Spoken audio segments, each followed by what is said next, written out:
Now the last topic of Kurukshetra May edition talks about smart sanitation models. Now the rural sanitation had been one of the most important transformations in the 21st century. In 2004, only 39% of the households had access to toilets. By 2026, this figure rose to 95%, and there was the ODF. Then later, the Open Defecation Free Plus, that is the ODF plus scheme, was brought into account. Now there have been four important efforts in this direction. First is Gobardhan, that we have already discussed, where you are converting the cattle dung into biogas and compressed biogas. The next is biogas linked toilets, which have been highly popular in the regions of Maharashtra. UDDTs, which are the ways which have been used in Ladakh, and they are turning them dry, right? So northeast, where there is ample water scarcity, this model works actually well, and this has been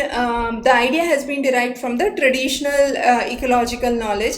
And then the zero waste model, good example is Ambikapur. Now here door to door waste collection, segregation and composting has been done. The next is Punsari in the regions of Gujarat. Now here comprehensive waste management, CCTV surveillance and solar energy has been used to create this village into a smart model village.